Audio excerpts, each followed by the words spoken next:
उजाले उनकी यादों की।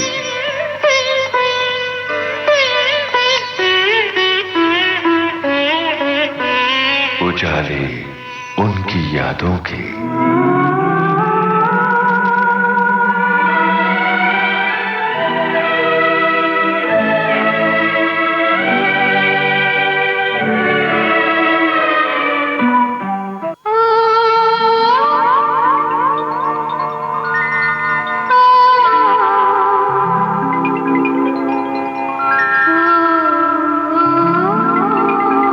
उजाले उनकी यादों के इस कार्यक्रम में आज आप सुनेंगे महान संगीतज्ञ मदन मोहन के सुपुत्र समीर मदन मोहन कोहली से यूनुस खान की बातचीत।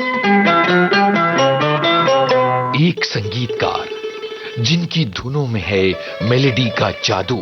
लग जा गले के फिर हंसी रात हो न हो। फिल्मों में उनका आना एक संजोग था। वो भूली दास्तां लो फिर याद आ गई। उनके गाने दिल की गहराइयों में उतरते हैं। अगर मुझसे मोहब्बत है मुझे सब अपने गम दे दो। उनके गाने हमारे जज्बात को जगाते हैं। आपके पहलू में आकर रो दिए। जिंदगी की शोरगुल भरी राहों में एक मीठा एहसास है मदन मोहन। तू जहां जहां चलेगा मेरा साया साथ होगा। तू जहां अपार पीड़ा और जीवन की मुस्कान के संगीतकार मदन मोहन। मायरे मैं कैसे कहूँ फिर अपने जिया की मायरे। दोस्तों नमस्कार, मैं हूं आपका दोस्त यूनुस खान और आज 14 जुलाई का दिन संगीत के दीवानों के लिए, कद्रदानों के लिए बहुत मायने रखता है। ये दिन है संगीतकार मदन मोहन की याद का दिन और संगीतकार मदन मोहन की यादों के उजाले बिखेरने के लिए आज हमारे स्टूडियो में हैं उनके बेटे समीर कोहली साहब। बहुत बहुत स्वागत आपका हमारे स्टूडियो में। Thank you so much Yunus ji. Sir, कैसा लग रहा है विविध भारती में आकर, जहां से मदन जी के गीत जाने कितने दशकों से बज रहे हैं और दुनिया भर में पहुंच रहे हैं? बड़े दिनों के बाद यूनुस जी यहाँ पे आपके स्टूडियो में आने का मौका मिला। सबसे पहले तो थैंक यू वेरी मच कि आपने हमें याद किया, आपने उन्हें याद किया। एक चीज जरूर कहूंगा, आपको मालूम होगा इस साल 25 जून को उनका 100वां जन्मदिन था जी। पर एक हकीकत ये भी है, जैसे कि आपने कहा कि आज 14 जुलाई उनकी 49th डेथ एनिवर्सरी है। कहना ये चाह रहा था मैं आपसे कि इस 100 साल के पीरियड में मदन जी ने इस दुनिया में सिर्फ 51 साल बिताए। जी बिल्कुल। पर उनकी जिंदगी से जो सबसे बड़ी सीख मुझे और उनके चाहने वालों को मिली है कि जिंदगी जरूरी नहीं कि लंबी हो, जिंदगी बड़ी होना बहुत जरूरी है। क्या बात है। और इस छोटी सी जिंदगी में मेरे ख्याल से उन्होंने बहुत बड़ी जिंदगी जी। इनफैक्ट इतने उतार चढ़ाव रहे हैं उनके जिंदगी में कि मेरे ख्याल से एक फिल्म बन सकती है आराम से उनकी जिंदगी पर। बिल्कुल, मुझे ये बात याद आ रही है कि मदन जी का ताल्लुक आकाशवाणी से था। वो लखनऊ आकाशवाणी में काम किया करते थे। तो ये रेडियो स्टूडियो भी उनकी जिंदगी में कितने मायने रखते थे।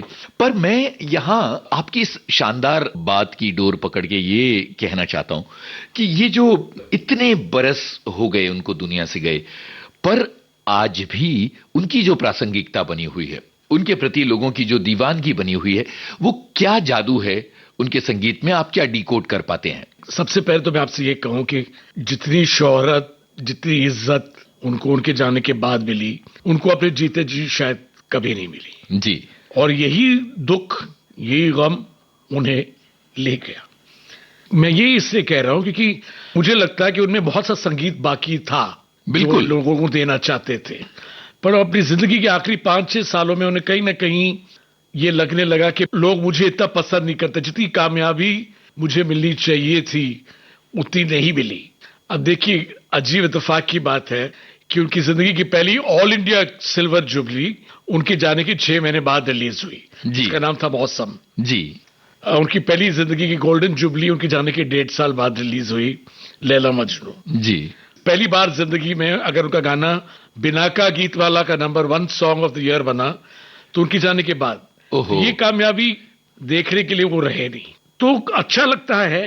पर कहीं ना कहीं एक खालीपन भी महसूस होता है कि काश वो अपनी जिंदगी में वो ये सब देख सकते तो शायद कुछ साल और हमारे साथ बिता सकते। बिल्कुल।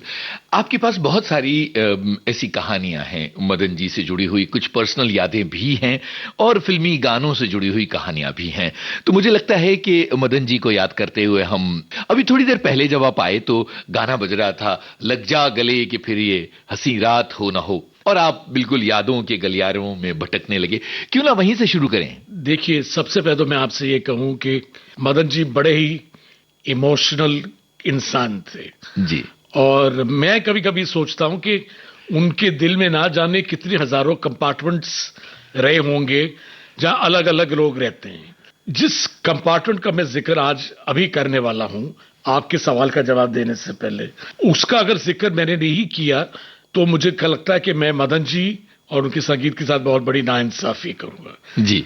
देखिए, मदन जी जिस दौर में वो रहे और जिस दौर में काम किया, उस जनरेशन की सबसे बड़ी कमाई शायद यही थी कि उन लोगों ने जो रिश्ते कायम किए जिंदगी में आपस में, वो रिश्ते ताउम्र रहे। बिल्कुल। और जो सबसे करीबी और इम्पोर्टेंट रिश्ता रहा उनकी जिंदगी में, वो उनकी छोटी बहन, उनकी बेटी स्वर्गीय लता जी की बात कर रहा हूं। मैं कभी कभी सोचता हूं यूनुस जी के उनके गाने सुनते कि अगर उन्हें लता मंगेशकर जैसी सिंगर नहीं मिली होती, उन्हें मोहम्मद रफी साहब जैसे सिंगर नहीं मिले होते, उन्हें तलत महमूद साहब जैसे सिंगर, तो शायद उन गानों में वो बात पैदा नहीं होती। ये वो सिंगर्स हैं, ये मेरा मानना है, जो गाने को पता नहीं कहां से कहां पहुंचा देते। अब आपने बात की लग जा गले की, अभी लग जा गले एक अचंबा बन चुका है, इट्स अ मिरेकल। आज अगर आप YouTube पे जाएं तो YouTube पे 500 मिलियन से ज्यादा व्यूज इस गाने के हो चुके हैं। मुझे नहीं लगता कि किसी पुराने गाने के इतने व्यूज हैं। बिल्कुल। पर मनोज कुमार साहब से मेरी मुलाकात, वो हीरो थे इस फिल्म के, और ये बात हमेशा बड़ी मशहूर रही है, उन्हें संगीत का बहुत शौक, शेरो शायरी का बहुत शौक, जबान का बहुत शौक। तो इस फिल्म के स्क्रिप्टिंग के वक्त और स्क्रीन प्ले लिखने के वक्त वो राज खोसा साहब के साथ बहुत करीबी तौर से जुड़े हुए। तो उन्होंने मुझे एक किस्सा बताया कि मदन जी को सिचुएशन दी गई, सिचुएशन के लिए राजा मेहर अली खान साहब ने गाना लिखा, मदन जी ने कंपोज किया, मदन जी ने कुछ गिने चुने लोगों को ये ट्यून सुनाई, जिसमें से लता जी भी थी, सबको बहुत पसंद आई। अब बात आई राज खोसा साहब की। राज खोसा साहब का देखिए मदन जी से रिश्ता तब से है जब मदन जी ने अपनी जिंदगी की सबसे पहली फिल्म की थी, जिसका नाम था आंखें, देवेंद्र गोयल। आंखें में उन्होंने एक गाना भी गाया था मदन जी के लिए, जिसका रिकॉर्ड अवेलेबल है, एक कोरस सॉन्ग है। मैंने फिल्म तो देखी नहीं, पर उन्होंने मुझसे कहा था कि अगर आप फिल्म की टाइटल्स देखें तो उनका नाम आता है फिल्म के टाइटल्स में as a music assistant to Madan ji. वाह। वो मदन जी की म्यूजिक असिस्टेंट, उस जमाने से उनको संगीत का दीवानेपन के हद तक शौक, और ये बात हमेशा उनके बारे में बड़ी मशहूर कि उनको म्यूजिक की बड़ी समझ। तो मदन जी ने उनको बुलाया अपने म्यूजिक रूम में और कहा कि आप आइए, मैं आपको ट्यून सुनाना चाहता हूं आपकी सिचुएशन के लिए। अब वो आए, वो पता नहीं, देखिए आर्टिस्ट पता नहीं कभी कौन से मूड में होता है, वो बैठे नीचे और जैसे ही मदन जी ने उनको ट्यून सुनाई, उन्होंने कहा Madan I am very disappointed, मुझे तो बिल्कुल मजा नहीं आया, आपको इससे बेहतर करना पड़ेगा। ये कह के वो चले गए। अब उनको शूट करना था ये गाना अगले हफ्ते जी। डेट्स थी सादा जी की, जो बहुत बड़ी स्टार थी उस जमाने में। तो इस फिल्म के प्रोड्यूसर जो थे NN सिप्पी साहब, मदन जी के म्यूजिक रूम के बिल्कुल पीछे रहा करते थे। तो मदन जी ने उनको फोन लगाया शाम को, थोड़े से परेशान हो गए क्योंकि ये ट्यून मदन जी को बहुत पसंद थी। तो उन्होंने कहा कि सिप्पी साहब कहाँ हैं आप? तो उन्होंने कहा सर मैं घर पे बैठा हूं। तो उन्होंने मदन जी से पूछा हंसते हुए कि मदन जी आपने कितने बजे थे जब वो आए? तो मदन जी ने कहा कि 4 साढ़े 4 बजे। तो कहते शायद अगर वो रात को 9 बजे के बाद आते तो फिर बात कुछ अलग होती, मौसम कुछ और होता। अब ये फ्राइडे की बात है जी। तो मदन जी ने एक सिटिंग बुलाई संडे के दिन दोपहर में। एक और बात बताऊं, मदन जी खाना बहुत अच्छा बनाते थे खुद, he was a very good cook. उनको खाना बनाने का और खाना खिलाने का बहुत शौक था। तो उसी वक्त राज खोसा साहब को घर पे फोन किया गया, वो बांद्रा रहते थे और मनोज कुमार ने कहा कि संडे को आप आ जाइए, दोपहर को मदन जी अपने हाथ से खाना बना रहे हैं और हमको गाना फाइनलाइज करना है। अब छोटी सी कहानी है कि राज खोसला साहब को बड़े अच्छे जूते पहनने का बहुत शौक था। जी जी। तो एक खास चाइनीज शू मेकर से वो हैंडमेड शूज बनाते थे जो बहुत महंगे होते थे उस जमाने में। तो वो आए मदन जी की म्यूजिक रूम में, सिप्पी साहब बैठे सामने, मनोज कुमार बैठे हैं, 4-5 म्यूजिशियन हैं, राजा साहब बैठे हैं। तो उन्होंने जूते अपने उतारे और वो आके नीचे गद्दे पे बैठ गए। तो मनोज कुमार जी ने उनसे कहा कि खोसला, मदन जी ने आपको उस दिन चूज कहते पर मैंने तो पहले ही मना कर दिया, तो क्यों मेरा टाइम वेस्ट कर रहे हैं आप? कहते नहीं, हमारी एक रिक्वेस्ट है कि आप फिर से सुन लें। एक रिक्वेस्ट, आपको पसंद नहीं है तो हम दूसरी ट्यून्स। उन्होंने कहा ठीक है सुना। जैसे उन्होंने फिर से सुनी, मदन जी ने खुद गा के सुनाई, तो वो इधर उधर देखने लगे कि यार मेरा जूता कहाँ है। उन्होंने मनोज कुमार जी, तो मनोज कुमार क्या कहता, दिल कर रहा है मैं अपना ये जूता उठा के अपने सर पे मारूं। ओह गॉड, मैंने इस ट्यून को मना कर दिया। रिजेक्ट कैसे किया इसको? अब देखिए इत्तेफाक की बात है कि उस दिन ये ट्यून रिजेक्ट हो जाती, उस संडे की दोपहर को, तो शायद मदन जी कभी ये गाना रिकॉर्ड करते ही नहीं। मदन जी कहते हैं कि उनको पसंद नहीं, चलो कुछ और बनाते हैं। तो मैं ये जरूर मानता हूं, और ये मुझे हिस्ट्री ने बताया, संगीत की हिस्ट्री ने, कि हर क्रिएशन की अपनी एक कहानी होती है। क्या बात वो है, कोई भी क्रिएशन हो, बिल्कुल एक डायरेक्शन होती है जिससे वो चलता है। तो लग जा गले मनोज कुमार जी ने बड़े फख्र के साथ मुझे कहा था, इस गाने को मैंने बचाया है। वाह, अगर मैं नहीं होता तो शायद ये गाना कभी रिकॉर्ड होता ही नहीं। और आज ये गाना अल्टीमेट सॉन्ग जी माना जाता है। बिल्कुल। तो ये गाना सुनते हैं। जी बिल्कुल। लग जा गले के फिर हंसी रात हो न हो, शायद फिर से जन्म में मुलाकात हो न हो। लग जा गले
समीर जी, एक गाना मदन जी ने रेलवे स्टेशन पे बना दिया था, ये भी कमाल की बात है। देखिए मैंने आपसे पहले भी देखा था कि हर गाने की कहानी होती है, एक कहानी होती है, एक किस्मत होती है। अजीब दफा की बात है कि 62 के बाद मदन जी का एक छोटा सा अच्छा पीरियड है। अनपढ़ नाम की फिल्म 62 में जी पहली बार नॉमिनेशन हुआ फिल्म फेयर के लिए, फिल्म फेयर मिला नहीं। फिर 64 में वो कौन थी आई, हकीकत आई। 64 मदन जी के करियर का बहुत अहम साल मैं मानता हूं। 8 फिल्में रिलीज हुई और 8 फिल्म का म्यूजिक सुपर डुपर हिट। तो उसके बावजूद काम कुछ खास था नहीं। देखिए, जैसे मैंने रिश्तों की बात की, 3-4 साल पुरानी बात है कि करीबन 40-42 सालों के बाद उनके एक बड़े अजीज पुराने दोस्त से मेरी मुलाकात हुई, धर्मेंद्र जी से। जी जी। धर्म जी ने अपने करियर की शुरुआत के दौर में करीबन 8 फिल्में मदन जी के साथ की और मैं गया उनके घर, बड़े प्यार से मिले, गले लगाया अपने, रोने लग गए और मुझसे कहा कि मदन जी ना ही मेरे बड़े भाई की तरह, he was like a father figure, बहुत प्यार करते थे मुझसे। तो जिस जमाने की ये बात है, 65 की बात है, शायद एक ही फिल्म का म्यूजिक कर रहे थे वो, जिसका नाम था दुल्हन एक रात की।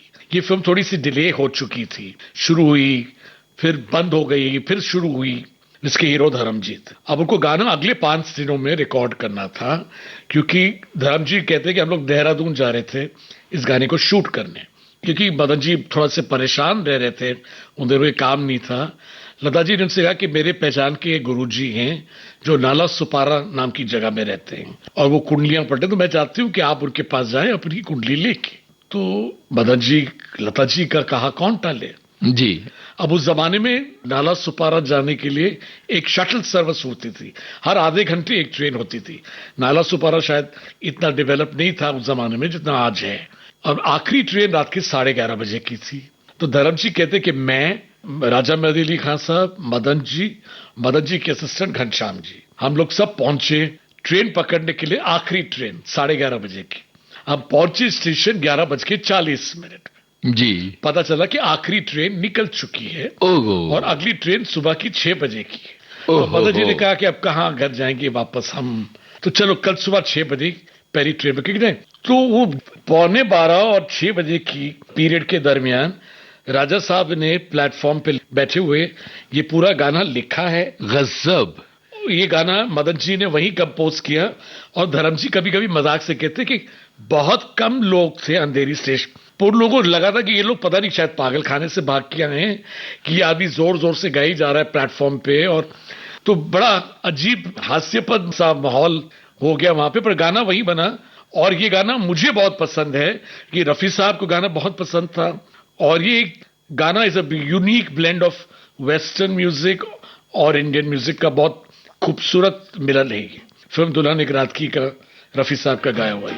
एक हंसी शाम को दिल मेरा खो गया, पहले अपना हुआ करता था अब किसी का हो गया। एक हंसी शाम को दिल मेरा खो गया।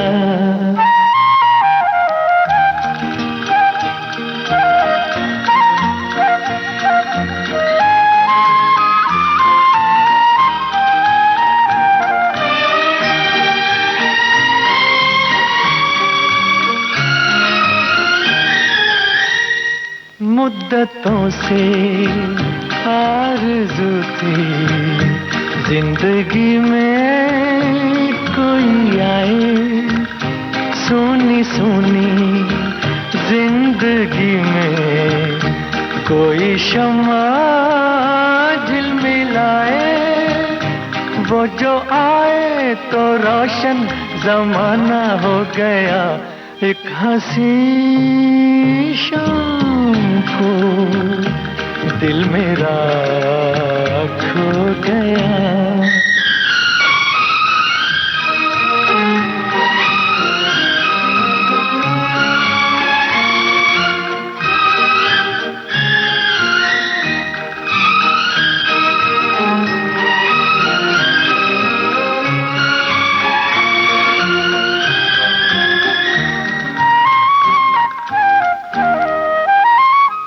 मेरे दिल के कारवां को ले चला है आज कोई शबनमी सी, जिसकी आंखें थोड़ी जागी थोड़ी सोई।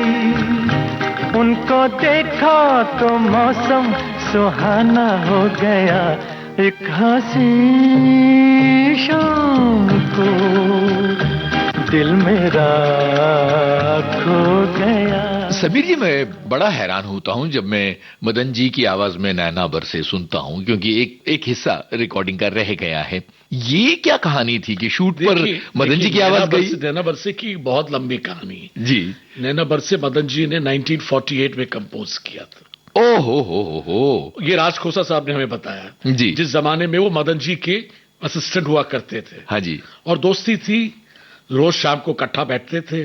तो मदन जी ने को ये ट्यून तब सुनाई थी और करीबन 16 साल वो लोगों को ये ट्यून सुनाते रहे और किसी को पसंद नहीं आई। राज खोसला जब तक वो कौन थी बननी शुरू हुई, राज खोसला साहब हिट डायरेक्टर बन गए थे। एक मुसाफिर एक हसीना उनकी बहुत सुपर डुपर हिट फिल्म हुई थी।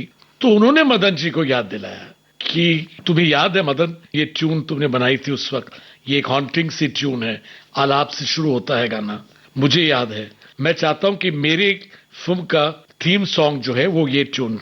वाह वाह वाह। तो मदन जी ने कहा कि तुम्हें याद है, तो ये गाना तो अब हुआ ये कि उस जमाने में सुनने में आया कि लता जी काफी बीमार रहती थी, उन्हें साइनस की प्रॉब्लम थी। तो कई बार ये होता था कि दिनों दिन रिकॉर्डिंग्स कैंसिल हो जाती थी, क्योंकि शूटिंग के पर्पस के लिए टेक्नोलॉजी इतनी स्ट्रांग नहीं थी। तो किसी ना किसी को गाना पड़ता था ताकि गाना शूट हो सके। अभी दो बड़ी इंटरेस्टिंग कहानियां हैं जी। एक तो कहानी मुझे मनोज कुमार साहब ने खुद बनाई कि एक अंतरा है कि वो महाबलेश्वर में ये गाना शूट हो रहा था, हालांकि दिखाया गया है कि शिमला है, और महाबलेश्वर के लेक के बैंक के ऊपर एक बेंच पे वो बैठे हैं और लेक में एक बोट चल रहा है जिसमें कोई नहीं है। जी जी। और गाना बैकग्राउंड में दिखाने की कोशिश ये की गई थी, एक आत्मा कहीं से दूर पहाड़ी से राज खोसा साहब ने कहा 1 2 3 एक्शन। अब मनोज कुमार साहब को ये नहीं बताया गया था कि गाना जो नागरा पे आया है शूट करने के लिए ये मदन जी की आवाज में उन्होंने फीमेल आवाज मदन जी की आवाज सुनी, उनको लगा कि वाकई कोई आत्मा की, वो सेट छोड़ के भाग गए।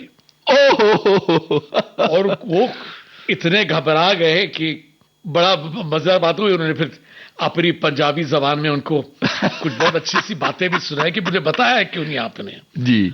अब एक तो ये कहानी, अब दूसरी कहानी मुझे साधना जी ने बताई जी। कहती कि मेरे महबूब के बाद मैं तो बहुत बड़ी स्टार बन गई थी, क्योंकि शिमला में गाना हम स्नो में शूट कर रहे थे, तो स्नो का मौसम और टूरिस्ट बहुत आए हुए हैं, तो कहते लोगों को पता चला कि साधना जी आई हैं शूटिंग के लिए, बहुत लोग इकट्ठे हो गए।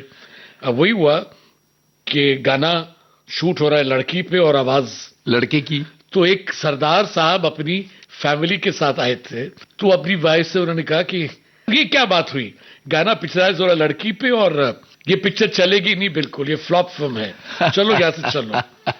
तो ये कहानी थी बस।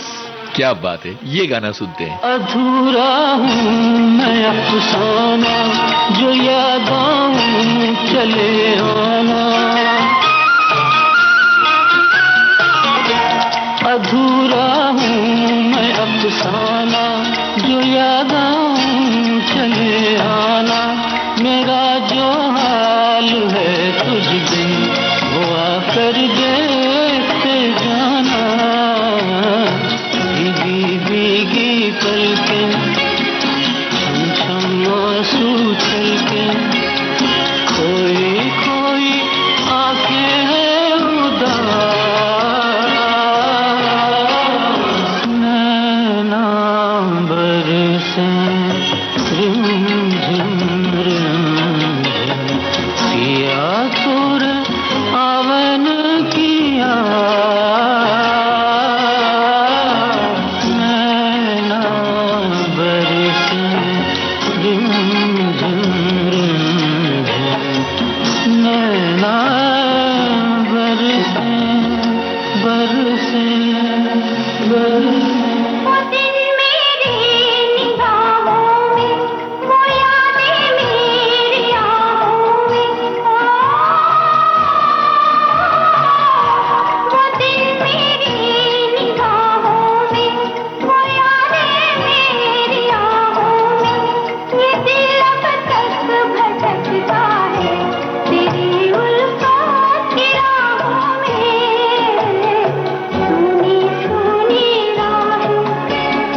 मदन जी के बहुत सारे गाने ऐसे हैं, बल्कि ज्यादातर गाने ऐसे हैं जो टाइमलेस हैं। आज भी वो गाने जो हैं वो दुनिया भर के रेडियो स्टेशंस बजाते हैं, विविध भारती पर सुनाई देते हैं। समीर जी, मौसम के गाने के लिए उन्होंने ढेर सारी ट्यून्स बनाई थी। नहीं, मदन जी किसी भी सिचुएशन के लिए 5-6 अलग अलग ट्यूनें बना के प्रोड्यूसर डायरेक्टर को सुनाते थे हर गाने के लिए जी। तो मौसम के लिए भी यही हुआ कि अलग अलग ट्यूनें बनी, क्योंकि बिगिनिंग का शेर जो है वो गालिब का शेर है। हाँ, उस पर इलैबोरेट करते हुए गुलजार साहब ने अपने अंतरे लिखे। तो अजीब बात है कि मदन जी के गुजरने के करीब 15-20 दिन के बाद मेरे बड़े भाई संजीव जी और मैं जब हम मदन जी के म्यूजिक रूम में गए तो उनकी स्पूल्स में हमें ये ट्यून मिली उनकी आवाज में खुद। ये ट्यून हमें बहुत पसंद आई, किसी ना किसी वजह से गुलजार साहब को दूसरी ट्यून पसंद आई जी, पर ये ट्यून हमेशा हमारी जहन में रही। और जब वो हिस्टोरिकल फिल्म जिसका नाम वीर ज़ारा है बनने का वक्त आया तो हमें याद आया, तो संजीव जी ने जब ये ट्यून यश चोपड़ा साहब को सुनाई तो यश चोपड़ा साहब ने उनसे कहा कि ये मेरे पिक्चर का थीम सॉन्ग होगा और मुझे एक ही ट्यून चाहिए। संजीव जी उस जमाने में यश चोपड़ा साहब की कंपनी के सीईओ थे। जी जी। तो वो अड़ गए, उन्होंने कहा कि अगर मदन जी का म्यूजिक आप ले रहे हैं तो मैं आपको एक ट्यून नहीं दूंगा। तो उन्होंने कहा कि इस गाने के ट्यून के बगैर मैं फिल्म बना नहीं सकता हूं, तो आप मेरी पिक्चर के लिए 8 और ट्यूनें ढूंढिए। वाह। और देखिए ऊपर वाले की अजीब मंशा थी कि हर सिचुएशन के लिए हमें एक रेडीमेड ट्यून मिली। अब जैसे कि देश का गाना है जी, उसके लिए ट्यून मिली, लोहड़ी के गाने के लिए हमें ट्यून मिली, कवाली के लिए हमें ट्यून मिली। तो क्यों कभी कभी महसूस ये होता है कि ऊपर वाले ने ये बात तय की थी कि उनके जाने के 30 साल बाद एक ऐसी फिल्म बनेगी जो उस वक्त के सबसे बड़े फिल्म मेकर बना रहे थे। बिल्कुल। जो मदन जी को अपने जीते जी नहीं मिली। मदन जी ने जीते जी कभी दिलीप कुमार साहब के साथ फिल्म नहीं की। उस जमाने के सबसे बड़े हीरो शाहरुख खान साहब, उस फिल्म के हीरो अमिताभ बच्चन, हेमा मालिनी, ये शायद ऊपर वाले ने तय किया था कि मदन जी के जीते जी नहीं होगा पर उनके जाने के बाद होगा। कितना बड़ा कमाल है कि वो ट्यून रही आई और फिर जी गाना सुनते तेरे लिए हम हैं जी, जो दिल ढूंढता है कि एक ट्यून से निकल कर आया गाना है। इससे पहले मदन जी की आवाज में मेकिंग ऑफ म्यूजिक में वो बजा मदन जी की आवाज। दिल ढूंढता है फिर वही फुर्सत के रात दिन बैठ रही तस्वीर जाना कि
समीर जी, हम मदन जी की याद के दिन मदन जी की बहुत सारी चीजें याद करें। एक फादर के रूप में वो कैसे थे, कितने सख्त, कितने डिसिप्लिन्ड, कुछ पर्सनल यादें हमारे साथ बांटिए।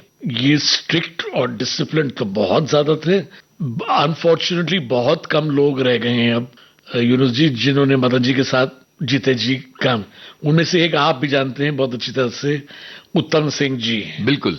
वैसे तो पारिवारिक मित्र हैं हमारे, पर पिछले 2-3 साल में कुछ काम की वजह से कि मैं बहुत वक्त गुजारूं उनके साथ में, उन्होंने मुझे कहा एक बार कि जितने शार्प कान मदन जी के थे शायद ही किसी और संगीतकार के थे। बिल्कुल। कि अगर 20 वायलिन्स बज रहे हैं तो लास्ट रो में जो अगर एक वायलिन थोड़ा सा बेसुरा बज रहा है तो उनके कान तक ये बात पहुंच जाती थी। तो हमेशा वो हमारे लिए पिता से ज्यादा एक दोस्त, मैंने एक दोस्त पाया। हमें स्विमिंग के लिए ले जाते थे, इंग्लिश फिल्में देखने का बहुत शौक था उन्हें, हमें खाना खाने का बहुत शौक, गाड़ी कुछ दिन हमेशा खुद चलाते थे। मेरे भाई साहब एक किस्सा सुनाते हैं कि मैं तो शायद पैदा भी नहीं हुआ था, जब जी जी वर्ली सीफेस में एक दिन गाड़ी चला रहे थे और बच्चे थे, मेरी बहन और मेरे भाई, तो बच्चों ने उनसे फरमाया कि और तेज चलिए और तेज चलिए। तो उन्होंने गाड़ी थोड़ी तेज चलाई क्योंकि उस जमाने में ट्रैफिक इतना नहीं होता था। तो पीछे से अचानक पुलिस जीप की सायरन सुनाई दी। जी जी। तो संजीव जी कहते हैं हम लोग तो रोने लग गए गाड़ी में, हमको लगा पता नहीं पुलिस आ रही है, डैडी को पकड़ के ले जाएगी। तो वाकई पुलिस की ही गाड़ी थी जी। हमारी गाड़ी के आगे आके रुकी वो, और पता चला कि पुलिस ट्रैफिक कमिश्नर खुद गाड़ी चला रहे थे और उन्होंने कहा कि मदन जी मैंने आपको इसलिए रोका है क्योंकि कुछ दिन पहले ही अनाउंसमेंट आई थी फिल्म फेयर अवार्ड्स की, मदन जी पहली बार अनपढ़ के नॉमिनेट हुए थे जी। वो गाना बहुत हिट हुआ था, आपकी नजरों ने समझा जी। तो मदन जी, हम सबको यही लगता है कि that song was deserving of a film fair award. तो ये आपको रोका मैंने इसलिए कहने के कि गाना कमाल का बना है। और एक और छोटी सी हिदायत दूं, गाड़ी थोड़ी आस्ते आप चलाएं तो सबके लिए अच्छा होगा। वाह वाह वाह। अब जैसे देखिए इस गाने का जिक्र हुआ, देखिए इस फिल्म के जो मेकर थे मोहन कुमार साहब डायरेक्टर, उन्होंने एक किस्सा नरेट किया था कि सिचुएशन उन्होंने राजा साहब को दी, राजा साहब ने गाना लिखा, मदन जी ने गाना कंपोज किया, लता जी आई म्यूजिक रूम में, गाना रिहर्स हुआ और ये बात तय हुआ कि संडे के दिन रिहर्सल हुई और थर्सडे को हम रिकॉर्ड करेंगे। तो मोहन कुमार जी कहते हैं कि जब मैं स्टूडियो पहुंचा थर्सडे को फेमस तारदियो, तो देखा कि एक कमरे में मदन जी हारमोनियम पे बैठ के कुछ गुनगुना रहे हैं, एक कोने में राजा साहब बैठे हुए हैं और मदन जी बिल्कुल लीन खोए हुए हैं, जैसे कि वो एक ट्रांस में चले गए हैं। और ये मुखड़ा बार बार अलग अलग धुनों में गाने की कोशिश, आपकी नजरों ने समझा। तो कह रहे मैंने तो 10 मिनट को डिस्टर्ब किया नहीं क्योंकि वो अपनी ही दुनिया में थे। 10 मिनट के बाद उन्होंने जब आंख खोली तो मैंने उनसे मजाक से कहा कि मदन जी गाना रिकॉर्ड कर रहे हैं ना? कहते हाँ हाँ ऑफ कोर्स। कहते ये तो अभी राजा आया, अभी उससे मुझे ये मुखड़ा दिया, मुझे बहुत अच्छा लगा, इसको आगे जाके कहीं यूज करेंगे, बहुत अच्छा मुखड़ा। तो उन्होंने कहा पता नहीं मैंने क्यों मदन जी से कहा उस वक्त के मदन जी एक बात कहनी याद है कि जिस सिचुएशन पे आज हम गाना रिकॉर्ड करने जा रहे हैं, मुझे लगता है कि इससे बेटर मुखड़ा उस सिचुएशन के लिए हो ही नहीं सकता। वाह। तो कहते मदन जी ने मेरी तरफ यूं देखा कि मैं पागल खाने से दौड़ के आ गया हूं। कहते कैसे हो सकता है? तो कहते नहीं कुछ करिए, आप लोग दोनों जीनियस हैं। तो आप यकीन माने कि आधे घंटे में राजा साहब ने ये पूरा गाना लिखा है, मदन जी ने इसको आधे घंटे में पूरा कंपोज किया है। गजब। और लता जी जब आई तो उनसे कहा गया कि रिकॉर्डिंग हम कल इसलिए करेंगे क्योंकि मास्टर सोनिक जो मदन जी के अरेंजर थे जी जी। उनको ये गाना अरेंज करना पड़ेगा।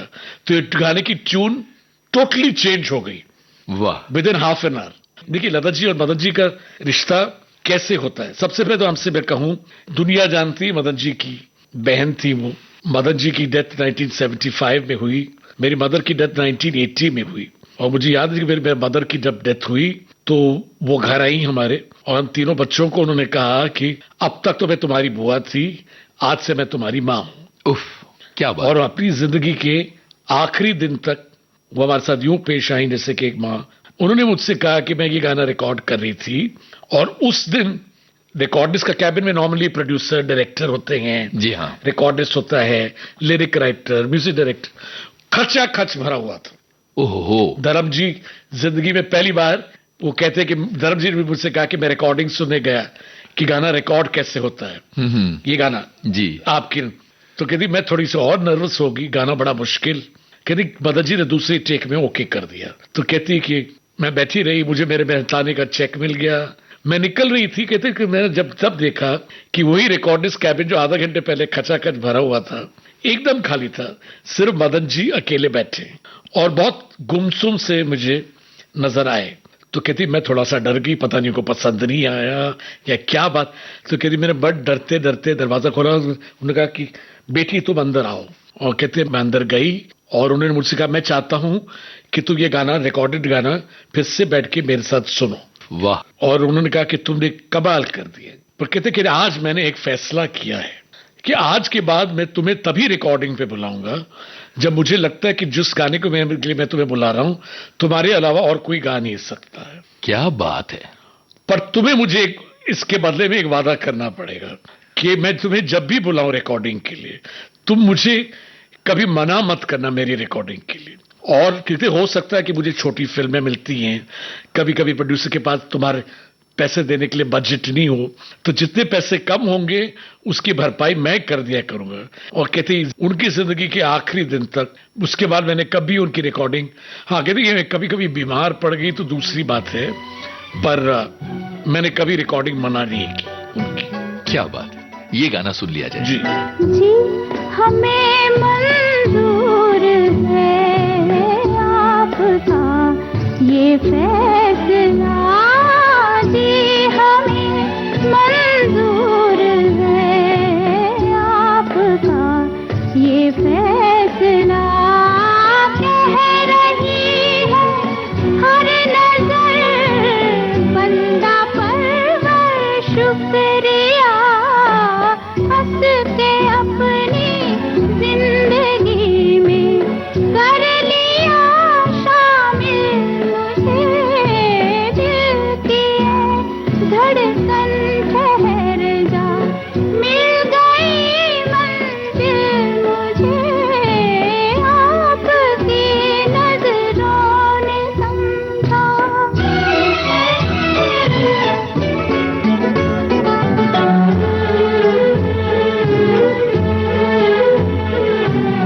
आपकी मंजिल हूँ मैं, मेरी मंजिल आप है।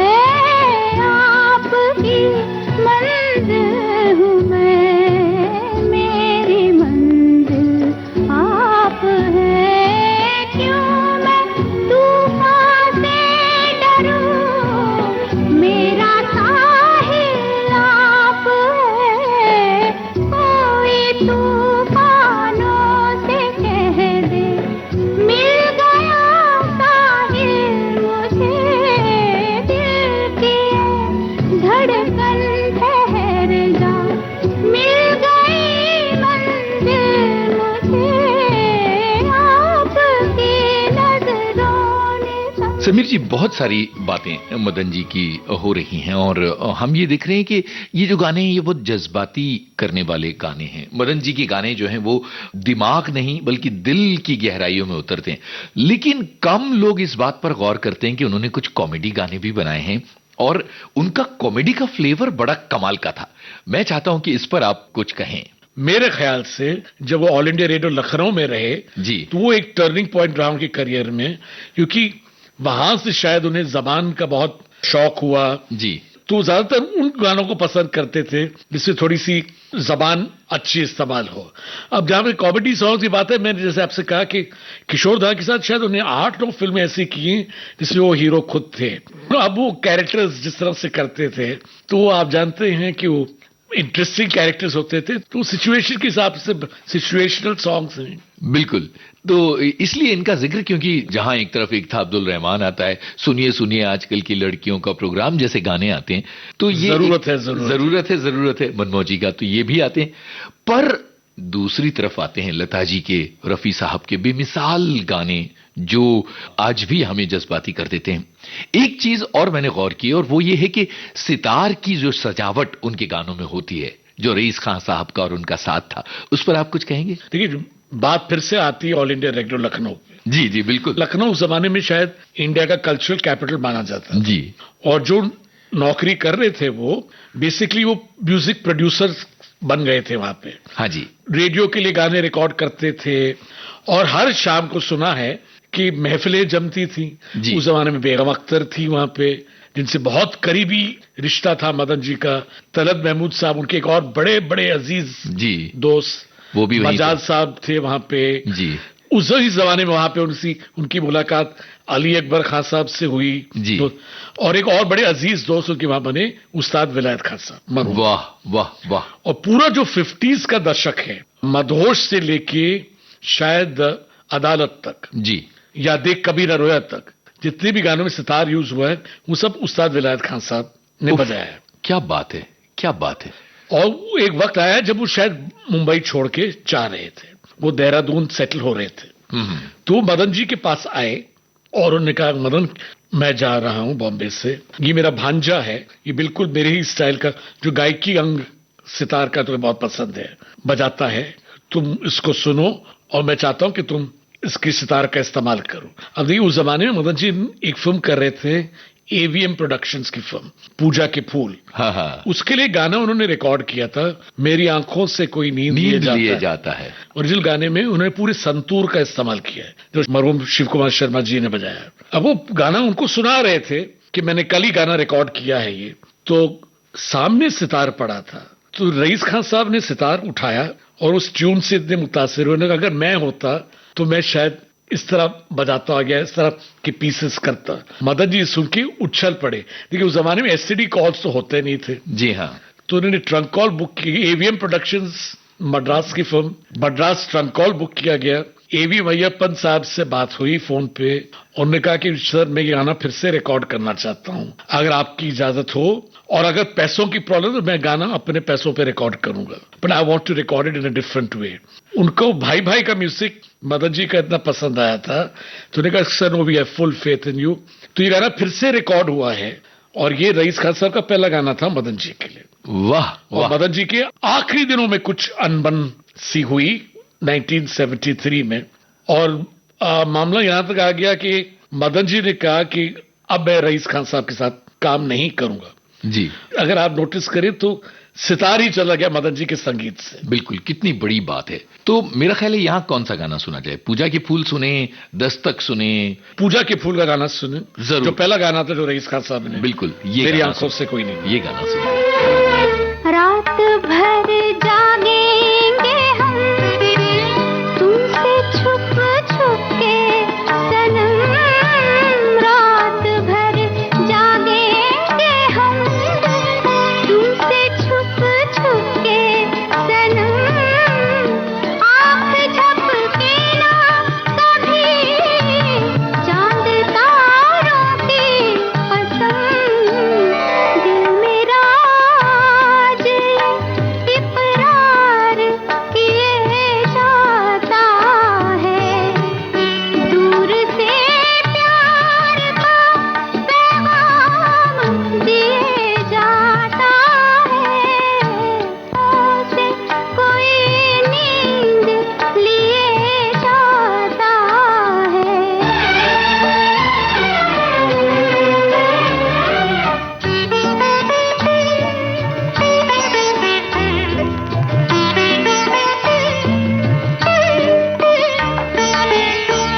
बात जो उनसे चली वो इधर आके रुकी, बात जो उनसे चली वो इधर आके रुकी, नाम जब उनका लिया एक खुशबू सी उड़ी, एक तस्वीर है जो मदहोश किए जाता है, दूर से प्यार का पैगाम दिए जाता है, मेरी आँखों से कोई नींद लिए जाता है। समीर जी, मदन मोहन की यादों को बांटते हुए अभी आपने भाई भाई का जिक्र किया तो मुझे बेगम अख्तर याद आ गई। मुझे लगता है कि जब हम चूंकि यादों की इस महफिल को सजाए हुए हैं तो वो किस्सा भी सुना ही दीजिए भाई भाई के गाने का। ये मैंने उनकी आवाज में आपने खुद सुना है। बिल्कुल। अमीन साहब की एक इंटरव्यू के लिए कि वो मदन जी को हमेशा से बहुत पसंद करती थी। इनफैक्ट ये बात मुंबई शहर में मशहूर थी कि वो जब आती थी तो आपको मदन मोहन साहब कहाँ मिलेंगे, तो लोग मजाक से कहते थे कि बेगम साहिबा की इर्द गिर्द देख ली कहीं ना कहीं। वो एक म्यूचुअल एडमिरेशन सोसाइटी जिसे कहते हैं, जी जी, वो थी। मदन जी से कभी कभी मजाक से वो कहती भी थी, क्या मैं अच्छा गाती नहीं हूँ, आप मुझसे कभी गाने गवाते नहीं हो। ओहो। मदन जी हमेशा कहते हैं कि वो उनकी बहुत बड़ी इंस्पिरेशन रही है जी। तो ये कहानी उन्हीं के मुंह से सुनी कि भाई भाई का जब म्यूजिक रिलीज हुआ उस जमाने आपका रेडियो विविध भारती सबसे बड़ा जगह थी, जान लो। कहती मैं रात को एक कॉन्सर्ट खत्म करके अपने होटल के कमरे में आई और करीब 12-15 लोग मेरे स्वीट में बैठे हुए थे और किसी ने रेडियो चला दिया तो ये गाना कदर जाने ना बजने लगा रेडियो। तो कहती कि मुझे इतना पसंद आया तो मैंने एक तो सबको चुप करा दिया, 3 मिनट का गाना मैंने सुना और कहती उसी वक्त रात के 11 बज चुके थे, हमने मुंबई ट्रंक कॉल बुक किया, मदन जी से बात की और जितने 12-15 लोग थे कम से कम 22 मिनट तक वो ट्रंक कॉल चलता रहा। सब ने मदन जी की आवाज में वो गाना सुना। उफ, क्या बात है। लाख जतन करूं बात न माने दे, बात न माने मेरा दर्द न जाने।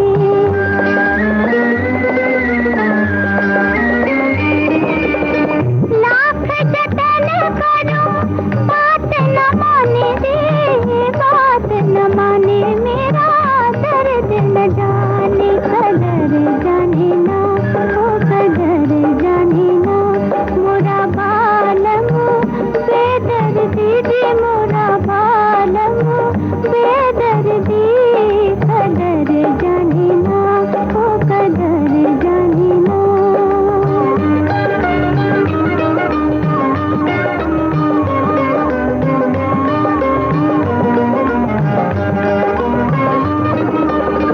मैं भी हूँ तेरी पिया, दिल भी है तेरा, आ भी जा कर ले भरोसा मेरा, कर ले भरोसा।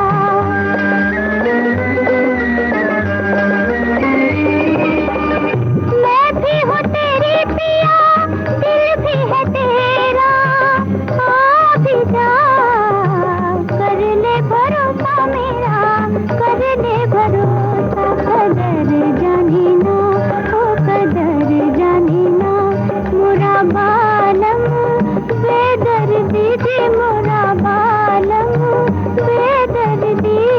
कदर जाने ना ओ कदर जाने ना। मदन मोहन के जो आखिरी दौर के साल थे वो थोड़े निराशा से भरे थे, क्योंकि हो ये रहा था कि बेमिसाल काम हो रहा था, लेकिन वो कहीं ना कहीं बड़े बैनर्स में कन्वर्ट नहीं हो रहा था, अवार्ड्स में कन्वर्ट नहीं हो रहा था, अवार्ड्स नहीं मिल रहे थे या उस तरह की तारीफें नहीं मिल रही थी जिनके वो हकदार थे। उस दौर के बारे में हमें कुछ बताइए और मौसम के गाने का भी हम जिक्र करना चाहेंगे। देखिए वो दौर बहुत मुश्किल रहा उनके लिए, जिंदगी के आखिरी 5-6 साल। और अजीब इत्तेफाक है, देखिए मैं क्या बताऊं आपको कि बहुत से गाने हैं जो उन्होंने रिकॉर्ड किए उस जमाने में जिनके बोल उसी डायरेक्शन में पॉइंट कर रहे हैं। ये दुनिया ये महफिल मेरे काम की नहीं।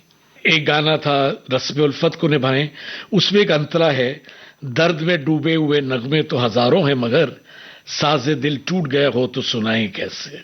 या वो आखिरी गाना जो लता जी ने उनके लिए गाया चेतन साहब की फिल्म के लिए, मुश्किल है जीना बेदर्दों की दुनिया में, ये सब उनकी दिली कैफियत की तरफ इशारा कर रही थी जी। वो किसी से बात करे तो उन्होंने कहा कि मेरी जिंदगी के हर क्रिएशन ने मेरी जिंदगी के 2 दिन कम किए हैं। कहते आप तो म्यूजिक अप्रिशिएट करते हैं, आप सुनते हैं, हम जब क्रिएट करते हैं, पर मैं ये गाना बनाने में कितनी बार जीता हूं कितनी बार मरता हूं ये मैं ही जानता हूं। उफ उफ। अब देखिए आज तो आम बात हो चुकी है कि सबके फार्म हाउसेज हैं लोनावला में, खंडाला में। ये बात 74 की है। मदन जी अपने लिए लोनावला में एक फार्म हाउस बना रहे थे और क्योंकि काम बहुत कम था, 2-3 फिल्में थी, लैला मजनू और मौसम। गुलजार साहब ने मुझसे कहा कि उन्होंने पहले एक फिल्म की थी मदन जी के साथ, कोशिश जी। कोशिश में गानों का स्कोप था नहीं कि डेफ एंड डम कैरेक्टर से दोनों, तो कहते कि ये बात मुझे बहुत खाई जा रही थी कि इतने टैलेंट म्यूजिक डायरेक्टर के साथ मैंने फिल्म तो की है, पर मैं उनके संगीत के साथ इंसाफ नहीं कर सका। मेरी दिली ख्वाहिश थी कि मैं एक ऐसी फिल्म करूं जिसमें उनके संगीत को मैं पूरी तरह से इस्तेमाल कर सकूं। तो कहते जब मुझे मौसम ऑफर हुई, साउथ के प्रोड्यूसर थे, तो मैंने इमीडिएटली मदन जी का नाम सुझाया। तो कहते कि मदन जी खुद सुपरवाइज कर रहे थे उस फार्म हाउस के बनाने का, और इधर मैं अक्सर जाता था वहां पे। मैं मदन जी से बहुत करीबी दोस्ती हो गई थी उनकी। मैं, भूपिंदर जी, जो मदन जी की डिस्कवरी रह चुके, बिल्कुल मुंबई लाने वाले मदन जी थे, मदन जी की बहुत करीब। तो हम लोग अक्सर जाते थे। एक आउट हाउस बनाया था उन्होंने वहां पे, वो रहते थे वहां पे, खुद खाना बनाते थे, गाने वहीं बने ज्यादातर मौसम के। तो कहते कि हम लोग थे वहां पे, और मंडे की रिकॉर्डिंग थी, गाना रिकॉर्ड करना था हमें, और बारिश बहुत जोरों की हो रही थी, शायद जुलाई या अगस्त का महीना था। और कहते गुलजार साहब कहते वहां एक फोन था, तो उस फोन पे मुझे बॉम्बे से एक ट्रंक कॉल आया कि आपको अचानक अब वापस आना पड़ेगा, कुछ पेपर साइन करने हैं आपको। तो मैंने मदन जी से कहा कि मदन जी मैं निकलता हूँ, मेरे पास गाड़ी और ड्राइवर था। तो भूपी ने कहा कि मैं भी निकलता हूँ। तो मदन जी ने कहा कि मैं तो काम चल रहा है यहाँ पे, मैं कल सुबह 6 बजे यहाँ से निकलूंगा। जिंदगी के आखिरी दिन तक वो गाड़ी खुद चलाते थे, जी जी, उन्होंने कभी ड्राइवर रखा नहीं, और मैं सीधा स्टूडियो गाड़ी चलाते हुए पहुंच जाऊंगा, आप लोगों को सीधा स्टूडियो में मिलूं। उस जमाने पुराना बॉम्बे पुणे का हाईवे, जी हाँ, और कोई मोबाइल फोन्स नहीं। जी जी। तो गुलजार साहब कहते कि मैं 9, 9:15 बजे सुबह स्टूडियो पहुंचा। मदन जी वक्त के बहुत ज्यादा पाबंद, वो आर्मी बैकग्राउंड के, कुछ आदतें थी जो आई, डिसिप्लिन। तो बारिश बहुत जोरों की हो रही थी। तो कहते मैंने पता किया कि मदन जी आए कि अभी तक। तो मुझे लगा कि शायद कहीं बारिश की वजह से कहते हमने ट्राई किया लोनावला उस लैंडलाइन पे, बट कोई फोन उठा नहीं रहता, मतलब वो निकल चुके थे वहां से। जी। लता जी आई करीब 10 बजे, उन्होंने कहा भैया आए कि नहीं, तो उन्होंने कहा नहीं। क्योंकि तब मैं थोड़ा सा घबराने लग गया। तो कहते कि मैं नीचे फिल्म सेंटर के कंपाउंड में टहल ही रहा था, वो पी था मेरे साथ में। करीबन 11 बजे एक ट्रक आके रुका फिल्म सेंटर के गेट पे, और एक ट्रक ड्राइवर जो एक सरदार जी थे, वो बाहर निकले अपने सीट से, और पैसेंजर सीट पे उन्होंने मदन जी का सर टोटली फटा हुआ था। अरे बाप रे। उन्होंने हमसे कहा कि मेरे करीबन 200 गज आगे थे, गाड़ी स्किड हुई है हाईवे पे, गाड़ी नीचे खाई में जाके गिर गई और चूर चूर हो गई। ये किसी न किसी तरह, इनके रिफ्लेक्सेस तेज थे, ये बाहर कूदे, पर उनका सर एक पत्थर से टकराया और नॉन स्टॉप खून बह रहा था। और उन्होंने कहा कि मैंने उनसे बहुत कहा कि अब मैं आपको हॉस्पिटल लेके, उन्होंने एक ही रिक्वेस्ट की थी कि नहीं, मुझे आप स्टूडियो पहुंचाइए। और उस हालत में लता जी ने मुझसे कहा कि मैंने अपने साड़ी का पल्लो फाड़ के उनके सर पे पट्टी बांध दी, क्योंकि खून बंद होने का नाम, और सबने उनसे कहा कि आप हॉस्पिटल, आपको लेके चलते हैं। कहते मैं हॉस्पिटल जाऊंगा गाना रिकॉर्ड करने के बाद, और उसकी वजह बहुत सिंपल है। कहते 2 दिन के बाद प्रोड्यूसर और डायरेक्टर को ये गाना शूट करना है। कहते आज अगर गाना रिकॉर्ड नहीं हुआ तो उनका बहुत नुकसान हो जाएगा, मैं चाहता नहीं हूं कि उनका नुकसान हो। मतलब इतना डेडिकेशन अपने काम की तरफ कि वो उस हालत में भी उन्होंने वो गाना रिकॉर्ड किया, रुके रुके से कदम, जहां मदन जी मरते मरते बचे, और वो यादगार गाना बना है। रुके रुके से कदम, रुक के बार बार चले, करार लेके तेरे दर्द में करार चले, रुके रुके से कदम, रुक के बार बार चले।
और छोटी सी कहानी जुड़ी हुई इस गाने में। जरूर। देखिए मदन जी की कितनी इज्जत लोग करते थे। एक तो मैं बताऊं, मदन जी पहली बार लंदन गए 1972 में। उस जमाने में आपको पता नहीं याद हुआ कि नहीं, फिलिप्स का एक इतना छोटा सा कैसेट का प्लेयर आता था। मदन जी को एक ऐसा एक प्लेयर मिला था। तो मदन जी जब वापस आए, मुझे भी थोड़ा बहुत शौक होने लगा था सुनने का।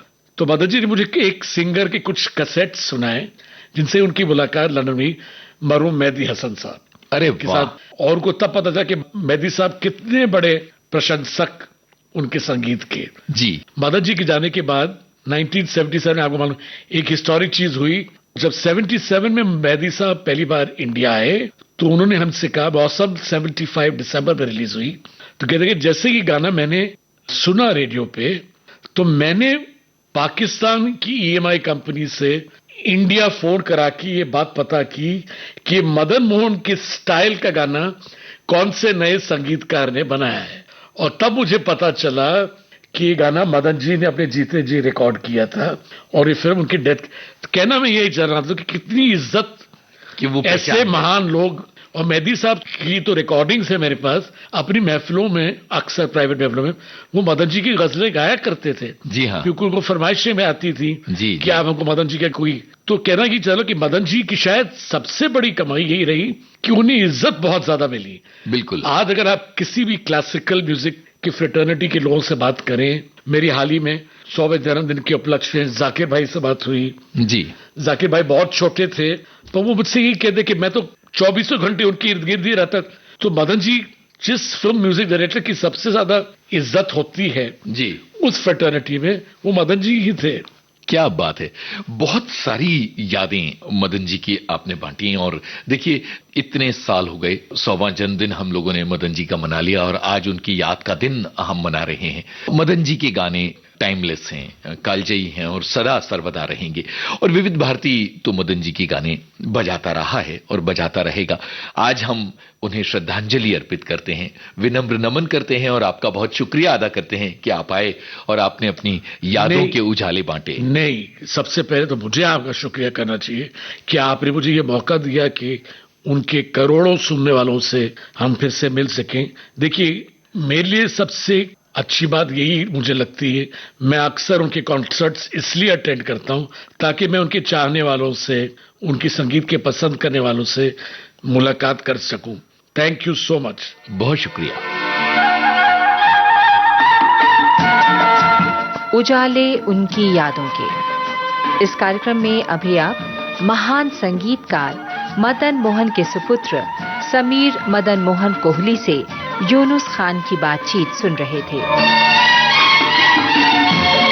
इस कार्यक्रम की रिकॉर्डिंग इंजीनियर भावना सिंदर, प्रस्तुतकर्ता जुबैर खान। उजाले उनकी यादों की।